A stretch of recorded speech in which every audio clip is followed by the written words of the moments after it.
غزہ میں جنگ بندی پر آخرکار اسرائیل اور فلسطین میں معاہدہ طے پا گیا ہے، جبکہ مصری میڈیا کا یہ دعویٰ ہے کہ غزہ میں جنگ بندی معاہدہ نافذ العمل ہو چکا ہے۔ بہرحال یہ غزہ کی عوام کے لیے بہت خوشائند خبر ہے، کیونکہ غزہ امن کے پہلے مرحلے کے تمام نکات طے کر لیے گئے ہیں، جس کے بعد اب یہ توقع کی جانی چاہیے کہ غزہ میں مکمل جنگ بندی ہوگی۔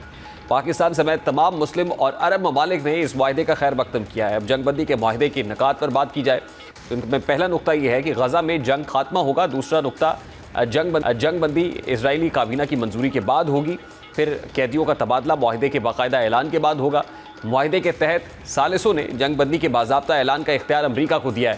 پھر معاہدے کے مطابق اسرائیلی فوج کو غزہ شہر، شمالی علاقوں اور فتح اور خان یونس سے انخلا کرنا ہوگا، جبکہ سرحدی گزرگاہوں سے یومیہ 600 امدادی ٹرک غزہ میں داخل ہوں گے اور امدادی سامان کی تقسیم کی نگرانی غزہ ہیومینیٹیرین فاؤنڈیشن کی بجائے بین الاقوامی ادارے کریں گے۔ اب سوال یہ ہے کہ ان نکات پر عمل بھی ہو سکے گا؟ تو یہ حقیقت ہے کہ اسرائیلی وزیر اعظم مخلوط حکومت کے سہارے پر کھڑا ہے، اس لیے وہ فلسطین میں جنگ بندی کا فیصلہ اکیلا نہیں کر سکتا، اور یہی وجہ ہے کہ جنگ بندی کی منظوری نیتن یاہو کو اپنی کابینہ سے لینی ہے، کیونکہ نیتن یاہو کے اتحادیوں نے اس کو یہ دھمکی دی تھی کہ اگر اس نے ان کی مرضی کے خلاف کوئی فیصلہ لیا تو وہ اس کی حکومت گرا دیں گے۔ اس لیے نیتن یاہو یہ نہیں چاہتا تھا کہ غزہ میں جنگ بندی ہو، اس لیے وہ جنگ کو طول دے رہا تھا۔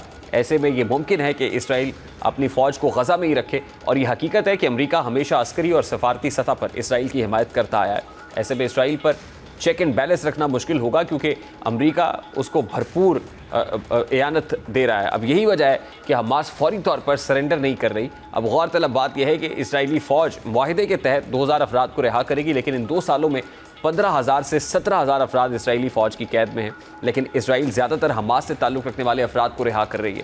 یعنی اسرائیل قابل بھروسہ نہیں ہے، اور سونے پہ سہاگا یہ کہ ڈونلڈ ٹرمپ بھی اپنی باتوں سے مکر جاتے ہیں۔ ایسے میں اس بات کے امکانات تو ہیں کہ اس اہم معاملے پر ڈونلڈ ٹرمپ اپنے موقف سے پیچھے ہٹ سکتے ہیں۔ اور جہاں تک غزہ کی تعبیر نو کی بات ہے تو اعداد و شمار کے مطابق غزہ میں 6 کروڑ 10 لاکھ ٹن کا ملبہ موجود ہے، آنے میں کئی سال لگ جائیں گے۔ ایسے میں جو افراد بے گھر ہوئے ان کا کیا بنے گا، یہ ایک سوال اپنی جگہ پر موجود ہے۔